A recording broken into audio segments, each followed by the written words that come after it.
How are you? All fine?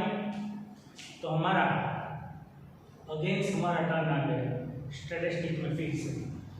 First एक chapter हमने पूरा किया। बेसिकली हमने पार्ट 1 का सेकंड चैप्टर जो था कोरिलेशन वो हमने कंप्लीट किया। अब थर्ड चैप्टर के ऊपर हम जा रहे हैं। बेसिकली हमारा थर्ड चैप्टर है वो रिलेटेड जो हमारा फर्स्ट चैप्टर है उससे ही। फर्स्ट चैप्टर में जो हम नहीं कर सके वो हम यहाँ करेंगे। फर्स्ट चैप्टर की जो लिमिटेशन थी वो लिमिटेशन के आगे जो हमें करना है हम सोच सकते हैं वो हमें यह चैप्टर में करना है।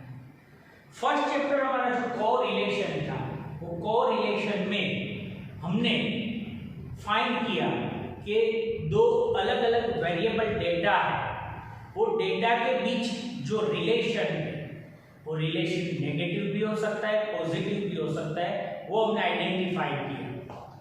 अब वहां ओनली फॉर हमने फाइंड किया कि दो वेरिएबल्स डेटा के बीच कोई रिलेशन है कि नहीं। अदरवाइज रिलेशन है तो पॉजिटिव है या नेगेटिव वो हमने फाइंड किया। और उसका जो न्यूमेरिक जो प्रेजेंटेशन था बराबर, उसको हमने कोएफिशिएंट ऑफ कोरिलेशन बोला, जिसको हम आर के नाम से हम जानते हैं। तो हमने आर फाइंड किया, अलग अलग बहुत सारे सम आप लोगों ने भी अपने आप किए। अब हम उससे आगे थोड़ा जाते हैं। अदरवाइज यहां आपके पास दो वेरिएबल्स डेटा है, एक x और एक y। ये दोनों में से वन वेरिएबल डेटा है वो इंडिपेंडेंट है और एक है वो दूसरे के ऊपर, जो इंडिपेंडेंट है उसके ऊपर डिपेंडेबल है। तो यहां हमें जो फाइंड करना है वो क्या करना है? बेसिकली कोरिलेशन में हमने दोनों के बीच के रिलेशन फाइंड किए। अब पता चल गया कि रिलेशन है, तो रिलेशन है तो आगे हमें क्या फाइंड करना है? जो आगे फाइंड करना है वो हमें जो सीखना है वो ये चैप्टर में सीखना है, लाइनर रिग्रेशन। इसको हम रिग्रेशन ही बोलेंगे। अब रिग्रेशन में हमें क्या फाइंड करना है? तो देखो रिग्रेशन में जो कोरिलेशन में जहां अटके थे उससे एक स्टेप हम आगे जाएंगे तो उसमें हम क्या सीखेंगे कि चलो भाई हमको जो वेरिएबल्स डेटा दी गई है कि जब x इतना है तो y इतना है, x इतना बड़ा तो y भी, अदरवाइज पॉजिटिव रिलेशन है तो उसकी वैल्यू बढ़ेगी, नेगेटिव रिलेशन है तो उसकी ये बड़ा है तो ये डाउन होगा। अब ये अप या डाउन होता है तो उसके रिलेटेड दूसरा वेरिएबल्स डेटा y है वो भी अप और डाउन हो रहा है, तो वो दोनों के बीच के रिलेशन को हमने नेम दिया था कोरिलेशन। और उसका जो हमने न्यूमेरिक प्रेजेंटेशन किया था, नंबर के ऊपर हमने जो उसका नाम जो हमने निकाला वो था coefficient of correlation, it's called R. अब हमें जो फाइंड करना है वो क्या कि कोई भी एक वैल्यू, एक वेरिएबल से उसकी वैल्यू इतनी है तो सामने वाला वेरिएबल से उसकी एक्सपेक्टेड वैल्यू कितनी है वो हमें फाइंड करना है। तो ये एक्सपेक्टेड वैल्यू जो फाइंड करनी है वो हमें यहां करनी है, बराबर। तो एक्सपेक्टेड वैल्यू फाइंड करने के लिए हम ये चैप्टर के ऊपर आते हैं रिग्रेशन। अब देखो जिस तरह से कोरिलेशन में था coefficient of regression, sorry coefficient of correlation, तो अब यहां हमें रिग्रेशन कोएफिशिएंट, उसमें हम कोरिलेशन कोएफिशिएंट बोलते थे, बराबर। यहां हम regression coefficient, otherwise coefficient of regression है, बराबर। अब दो अलग अलग regression of correlated, sorry coefficient है, अदरवाइज कोएफिशिएंट ऑफ रिग्रेशन। उसमें पहला है y on x, it's called byx, उसको byx बोलेंगे। अब उसका जो डेफिनेशन है, फाउंडेशन जो बेस है, जो कार्ल पियर्सन ने इसको दिया है वो क्या है, by(x) is equal co(xy) divided by sx²।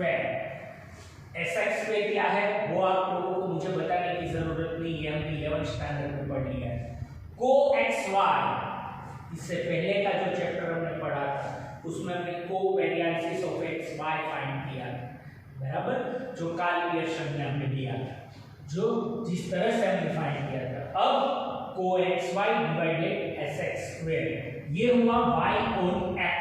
y on x means यहां x है वो डिपेंडेबल है, x है वो इंडिपेंडेंस है, और y है वो x के ऊपर डिपेंडेंट है। तो पहली चीज कि जो डिपेंडेबल नहीं है, अपने आप किसी के ऊपर डिपेंडेबल नहीं है, तो उसकी वैल्यू है, उसके ऊपर से हमें जो डिपेंडेबल है उसकी फ्यूचर में क्या वैल्यू होगी वो फाइंड करनी है।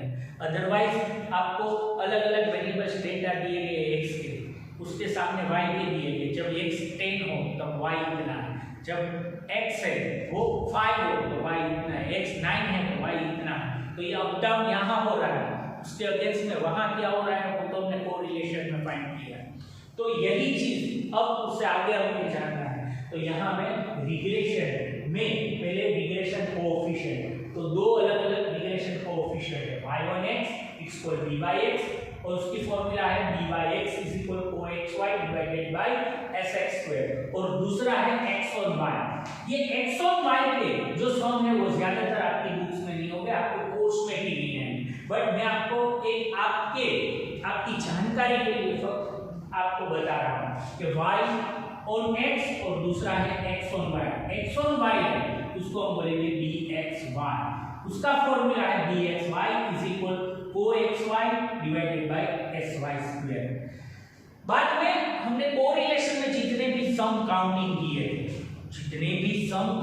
किए थे, बराबर, वही मेथड से सभी सम हमें यहाँ फाइंड कर रहे हैं। बट यहाँ जो हमें, इसीलिए फॉर्मूला भी मैंने यहाँ आपके सामने लिख के रखे, यहाँ के जो फॉर्मूला है वो तो खाली आपको मैंने लिख के दिया है, ज्यादातर यूज आपको करने हैं ये 3 फॉर्मूला यूज करने, बाकी ये ऊपर का जो फॉर्मूला मैंने दिया है, बराबर, जो ऊपर का फॉर्मूला मैंने आपको दिया है वो फॉर्मूला आपको यूज करने हैं सॉल्व सम में। तो ये रिग्रेशन कोएफिशिएंट के जो 3 फॉर्मूला मैंने आपको लिख के दिए, ये सब कुछ आपको अपनी बुक्स में लिखना है। यही फॉर्मूला आपको आगे हम सम अब जब काउंट करेंगे तो इसमें हम काम लगेंगे। जिस तरह से हमने कोरिलेशन में जितने सम काउंट किए, जिस तरह से टेबल्स क्रिएट किए थे अपने, उसी तरह के सम यहाँ किए गए होंगे। वहां जिस तरह से टेबल्स हम क्रिएट कर रहे थे, कौन सा फॉर्मूला कब यूज करना है वो हमने सीख लिया, तो वो टाइम में वेस्ट नहीं करूंगा, आप लोगों को सिखाएंगे डायरेक्टली, इसीलिए मैंने आपको फॉर्मूला यहाँ लिख के दिए। यही फॉर्मूला आपको याद रखने, ये बेसिक फॉर्मूला मैंने आपको दिए। ज्यादातर आपको सब कैलकुलेट करने हैं वो y और x पे ही करने हैं, बिकॉज यहाँ y है वो x के ऊपर डिपेंडेबल है, x इंडिपेंडेंस है। सो इंडिपेंडेंस वैल्यू के ऊपर से जो डिपेंडेबल है उसकी एक्सपेक्टेड वैल्यू फाइंड करने के लिए फर्स्ट ऑफ ऑल हमें b/x ये रिग्रेशन फाइंड करना पड़ेगा, बराबर, कोएफिशिएंट ऑफ रिग्रेशन फाइंड करना है। रिग्रेशन तभी आएगा जब दोनों वेरिएबल्स डेटा के बीच कोरिलेशन होगा तभी, बाकी अदरवाइज दो अलग अलग वेरिएबल्स डेटा के बीच कोई भी कोरिलेशन नहीं है तो रिग्रेशन का स्टेप आगे का नहीं है, रिग्रेशन हो ही नहीं सकता, बराबर। तो यहाँ ज्यादा आपको यूज करना है वो b/x को ही करना है, बिकॉज आपको y की वैल्यू दी गई है, सॉरी x की वैल्यू दी गई होगी, उसके ऊपर से आपको y की वैल्यू, एक्सपेक्टेड वैल्यू है वो फाइंड करनी है। तो यहाँ डिपेंडेबल जो है वो फाइंड करना है, और इंडिपेंडेंस है, सॉरी डिपेंडेबल है, बराबर, वो आपको फाइंड करना है, और जो डिपेंडेबल नहीं है वो आपको दिया गया है, बराबर। इंडिपेंडेंट जो वैल्यू है वो आपको दी गई। सो यहाँ x वेरिएबल से वो इंडिपेंडेंट है और y वेरिएबल से वो x के ऊपर डिपेंडेबल है। तो यहाँ b/x co(xy) divided by sx², ये बेसिक कैलकुलेशन का रिग्रेशन कोएफिशिएंट का फॉर्मूला है। ये जो फॉर्मूला हुआ वो y on x called b by x, और दूसरा है x on y b x y, उसको हम बोलेंगे। जिस तरह से कोएफिशिएंट ऑफ कोरिलेशन को हम आर बोलते थे, अब यहाँ कोएफिशिएंट ऑफ रिग्रेशन, जो दो कोएफिशिएंट ऑफ रिग्रेशन है y on x x on y b by x b x y, दोनों के बेसिक फॉर्मूला। ये बेसिक फॉर्मूला के ऊपर से उतरते हुए आते हैं यहाँ की और फॉर्मूला जो हमें लॉन्ग सम कैलकुलेट करने हैं उसमें यूज करते हैं। पहला formula b by x is equal sigma of x minus x bar into y minus y bar divided by sigma of x minus x bar square. ये सब किस तरह से फाइंड करना है वो आपको पता है। दूसरा formula b by x is equal n sigma xy minus sigma x into sigma y divided by n sigma x square minus sigma x whole square. और दूसरा तीसरा b by x is equal n sigma uv, ये u और v हम किस तरह से find करते हैं वो भी आप लोगों ने कोरिलेशन चैप्टर में टेबल्स क्रिएट करने के टाइम सीख लिया है, तो ये सिखाने की जरूरत अब मुझे नहीं है। आप लोगों को पता है कि किस तरह से हमें करना है। b by x is equal n sigma uv minus sigma u into sigma v divided by n sigma u square minus sigma u whole square into, अब यहाँ एक चीज है बट ये चीज जो cy अपॉन cx जो मैंने आपको दी है वो क्या है, अदरवाइज हम u और v कॉलम क्रिएट करते हैं तब u x minus a expected mean divided by, हम किसी एक वैल्यू से सब v को डिवाइड करते हैं तो जो वैल्यू से हमने x को डिवाइड किया है वो वैल्यू को हम यहाँ लेना पड़ेगा cx करके। अदरवाइज y में भी हमने कोई भी पर्टिकुलर वैल्यू से डिवाइड किया है तो हमें लेना पड़ेगा cy, बराबर। अब अदरवाइज ये नहीं लेते हैं तो इसको यूज करने की जरूरत नहीं है, फॉर्मूला लेते हैं तो भी हम यहाँ फॉर्मूला में यूज करना है। तो जिस तरह से b by x के तीन फॉर्मूला है उसी तरह bxy के चेंज उतना ही है कि यहाँ जो x वाले डेटा है वो सभी यहाँ y का ऊपर का जो वो ऐसे ही, बट इसका काम ज्यादा आपको नहीं है आपकी बुक्स में। आपको जो कैलकुलेट करने हैं वो एक ये और ये इतना ही कैलकुलेट करना है। अब ये निकला हमारा रिग्रेशन कोएफिशिएंट। अब रिग्रेशन कोएफिशिएंट के ऊपर से आपको रिग्रेशन लाइन फाइंड करनी पड़ेगी, बिकॉज आप रिग्रेशन लाइन फाइंड करोगे उसके बाद ही आप जो वैल्यू आपको दी गई है x की उसके ऊपर से y की एक्सपेक्टेड वैल्यू है वो फाइंड कर पाओगे। तो रिग्रेशन लाइन उसमें हमें जो सीखनी है वो y on x regression line, y on x regression line आपको दी गई है यहाँ y dash is equal a plus bx, ये रिग्रेशन लाइन मॉडल है। अब ये मॉडल में आपको a की और b की वैल्यू फाइंड करनी है, यहाँ b means b by x, तो पहले आपको b by x फाइंड करने पड़ेगा सम में से, फिर आपको a फाइंड करना पड़ेगा। ये प्रैक्टिकली हम सम जब कैलकुलेट करेंगे तब आप लोगों को इजीली पता चलेगा। Here b is equal b by x into bracket लिखा है regression coefficient y on x जो मैंने अभी आपको यहाँ बताया। अब a इज इक्वल तो a फाइंड करने का फॉर्मूला है y बार माइनस बी या b is equal b by x into x bar. तो इस तरह से इतनी चीजें पहले आपको अपनी बुक्स में लिख लेनी है। ये फॉर्मूला भी लर्न करने हैं, इट्स वेरी इजी फॉर्मूला। सभी फॉर्मूला आपने जो कोरिलेशन है उसमें आपने कर लिए, बस इसमें थोड़ा बहुत चेंज करके उसके फॉर्मूला है।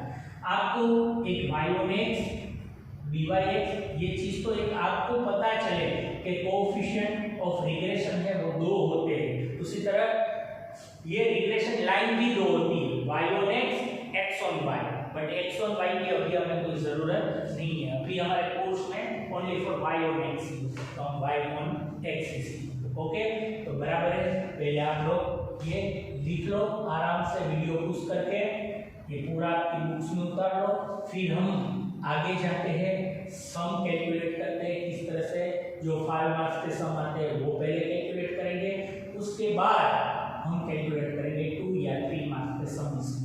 ये चैप्टर इजीली जल्दी पूरा हो जाएगा बिकॉज आप लोगों ने कोरिलेशन इतनी अच्छी तरह से किया है। सबने एक्सरसाइज, मैंने एक्सरसाइज का एक भी सम आप लोगों को नहीं करवाया। मुझे मालूम है कि आप लोगों ने ही सभी सम किए हैं। अब मैं भी यही चाहता हूँ कि ये चैप्टर भी मैं आपको एग्जाम्पल कराता जाऊंगा और बाकी के एक्सरसाइज के सभी सम आप बहुत क्लेवर हो, आप बहुत ही अच्छी तरह से जा रहे हैं। ये जो नई एजुकेशन सिस्टम में हम रन हो रहे हैं, तो ये चल रहे हैं, उसमें आप लोग बहुत बढ़िया तरीके से वर्क कर रहे हो। तो यही वर्क आपको कंटिन्यू करना है। पहले आप लिख लो आराम से। चलो ओके, तो मैंने आपको समझा दिया इस तरह से आपने वो सब कुछ फॉर्मूला वगैरह लिख लिए। अब हम एक एग्जाम्पल लेते हैं। ये जो सम मैं आपको करवा रहा हूँ वो आपको 5 मार्क्स में पूछा जा सकता है। जो आपका लास्ट सेक्शन है उसकी डेफिनेटली पूछा जाएगा। कोरिलेशन का एक सम और एक रिग्रेशन का, वो डेफिनेटली आएगा। चलो एक एग्जांपल मैं आपको दे रहा हूँ। एग्जांपल के बेस के ऊपर मैं आपको एक सम पूरा मैंने यहाँ लिख लिया है, वो आपको स्टेप बाय स्टेप यहाँ से आपको समझते जाना है। बराबर, आराम से वीडियो देखना, उसमें समझना, फिर एक दफा नहीं समझ में आता तो दूसरी दफा भी ये देखना, बिकॉज एक बार मैं करवाऊंगा और इसके जैसे सम आपको मैं होमवर्क में आज देने वाला हूँ, तो वो आपको करने हो। बराबर, फर्स्ट यहाँ तो सम किया गया है, find regression line of y on x and find when x is equal 80 then y dash means the y की expected value क्या हो सकती है वो फाइंड करनी है। अब जब इस तरह से आपको दिया गया है और यहाँ आपको x और y के वेरिएबल्स डेटा दिए गए, x 65 72 66 70 72 69 और y है 90 95 88 92 85 90। अब ये सिचुएशन है। अब ये सिचुएशन में आपको ऊपर जो दिया गया है वो फाइंड करना है। मींस आपको एक तो y और x रिग्रेशन लाइन फाइंड करनी है।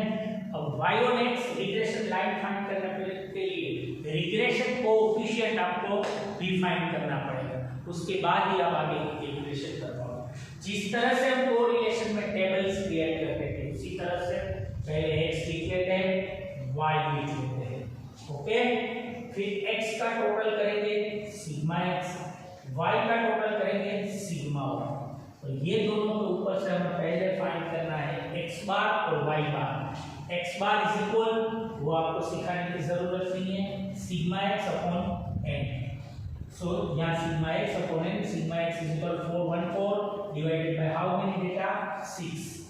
Okay, 6 पेयर आपके सामने, so divided by 6, so x bar is equal 69। आप अपने कैलकुलेटर में भी करके देख लो, यही है। अब y का टोटल करेंगे sigma y bar is equal sigma y upon n, sigma y is equal to 540 divided by 6, so y bar is equal 90। अब यही चीज सब कुछ आपने जो आगे का चैप्टर था उसमें किया। अब हमें फर्स्ट जो कॉलम क्रिएट करनी है वो x माइनस x बार। तो अब ये चीज तो मुझे आपको सिखाने की जरूरत नहीं, बिकॉज आपने बहुत सारे सम कैलकुलेट किए। x माइनस x बार, x के सभी डेटा है उसमें से x बार है वो माइनस करते जाएंगे। 65 माइनस 69, 72 माइनस 69, यहाँ आपको जो वैल्यू मिलती जाती है वो लिखते जाना है। लोगों को मालूम नहीं है कि ये टोटल है, एवरी का क्या आएगा, 0 आएगा। और फर्स्ट टेस्टर, अदरवाइज ये 0 नहीं आता, तो इससे आगे टाइम वेस्ट नहीं करना है। पहले ये जो कॉलम क्रिएट किए उसका टोटल 0 ही आना चाहिए डेफिनेटली। अब y, तो y माइनस y बार क्रिएट करेंगे इस तरह से, y के यूनिट डेटा में से y बार को माइनस करते जाएंगे।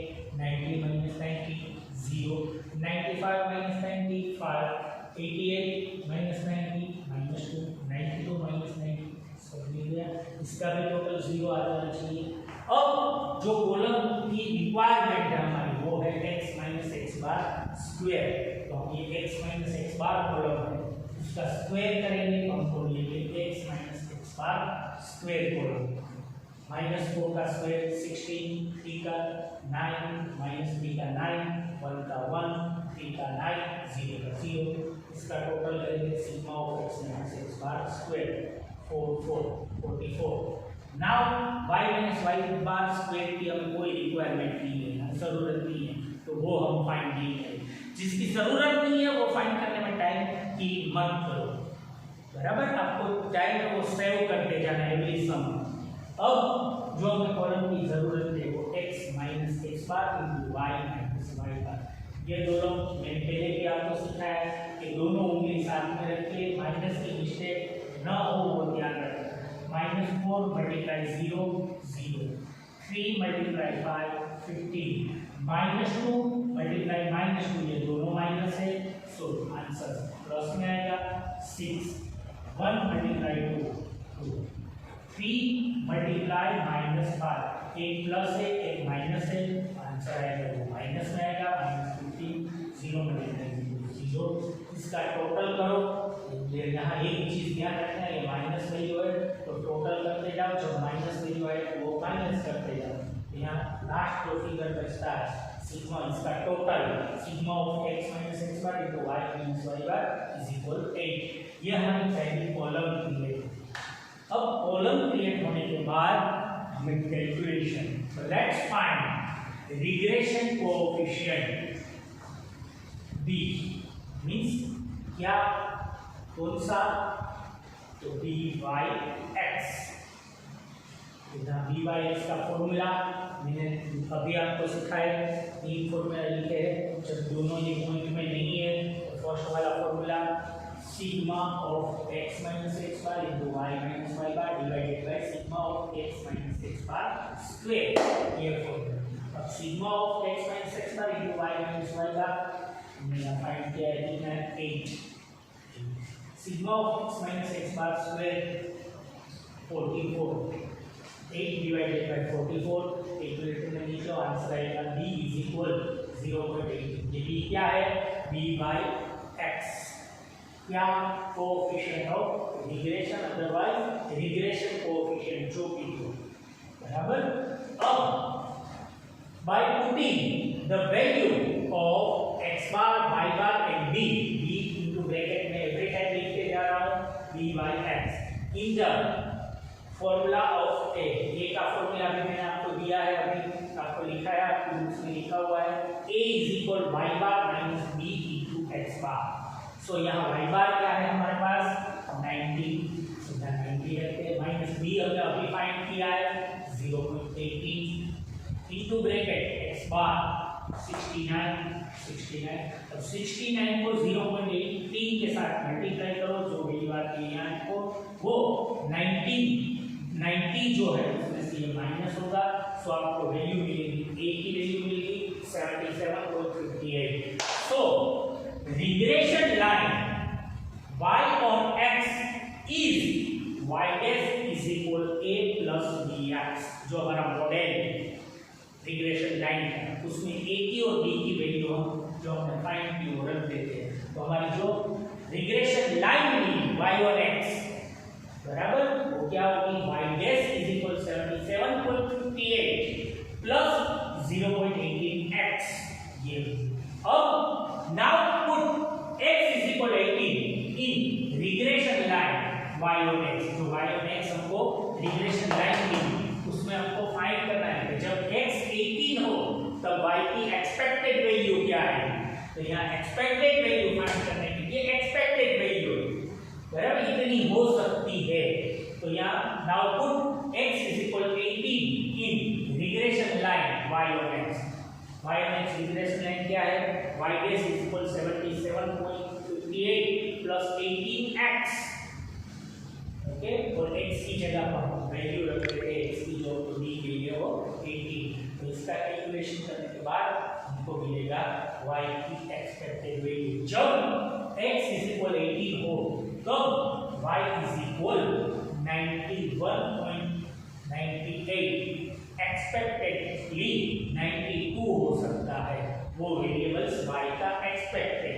ये चीज हम कोरिलेशन में फाइंड नहीं कर सकते थे जो हमने रिग्रेशन में किया। कोरिलेशन में ओनली टू वेरिएबल्स डेटा के बीच का कोरिलेशन फाइंड कर सकते हैं। वो पॉजिटिव भी हो सकता है, नेगेटिव भी हो सकता है, बराबर। इसके थोड़े बहुत जो चीज़ें हैं हम आगे सीखेंगे, बट पहले हम ऐसे ऐसे सम कैलकुलेट करेंगे, बराबर है। ये पूरा सम आप लिख लो अपनी नोट्स में। ये एग्जाम्पल मैंने जो आपको दिया है उसको बार बार देख लो, बिकॉज अभी मैं जो आपको सम दूसरे दे रहा हूँ होमवर्क में आज, बराबर, वो सभी सम आपको यही फॉर्मूला यूज करके इसी तरह जितने भी सम मैं आज आपको दूंगा वो सभी सम में x बार और y बार है, वो पॉइंट में नहीं आएगा। सो एवरी टाइम आपको यही फॉर्मूला यूज करना है, यही चीज यूज करनी है। ओके, लिख लो आप लोग पहले, बराबर, अपने नोट्स में। तो यहाँ हम हमारा आज का ये लेक्चर है वो खत्म करते हैं। मैं छोड़े जा रहा हूँ आपको 4-5 सम के साथ। कल फिर से हम मिलेंगे, मंडे को हमारा दूसरा लेक्चर इसी तरह होगा। ऐसे ही रेगुलरली हम हमारा ये चैप्टर खत्म करेंगे। यही वीक से पहले, वीकेंड से पहले हमें ये चैप्टर हमारा खत्म करना है। और जो हमारे राजकुमार एजुकेशन एकेडमी के जो 12th स्टैंडर्ड के स्टूडेंट है उसके साथ मैं लाइव आऊँगा जूम एप्लीकेशन के ऊपर सैटरडे को। वो सैटरडे को हम यही सभी जो हमने किया है उसमें किसी भी स्टूडेंट को कोई भी दिक्कत हो तो वो दिक्कत हम सॉल्व करेंगे। आपको मेरे साथ जो भी डिस्कशन है वो करना चाहे वो आप लाइव वीडियो कॉन्फ्रेंस के माध्यम से, उसकी लिंक है वो मैं आपके एवरी के जो हमारा ग्रुप है जो वो उसमें भेज दूंगा। वो जूम एप्लीकेशन आप डाउनलोड कर लो। लास्ट टाइम हमने जो एप्लीकेशन डाउनलोड की उसमें थोड़ी दिक्कतें आ रही थी, तो मैं आपको जूम एप्लीकेशन भेज रहा हूँ वो। और आज का जो वीडियो मंडे का जो आज फर्स्ट डे, तो फर्स्ट वीक का फर्स्ट डे, उसका जो वीडियो आपको मंडे को मिला है वो वीडियो के लेसन है वो मैं आज आपको यही ऐसे ही सम मैं आपको दे रहा हूँ। वो सम जो मैं दूंगा वो हमारे ग्रुप में आज मंडे को 2 बजे के बाद आपके ग्रुप में आ जाएगा, तो उसमें से आप ले लेना और वही सम सभी आप यही मेथड से कैलकुलेट करने की ट्राई करना। ओके, तो यहाँ हमारा ये मंडे का फर्स्ट लेक्चर है ये खत्म होता है। तो फिर से मिलेंगे कल, तो कल फिर से हम मिलते हैं। Goodbye, take care.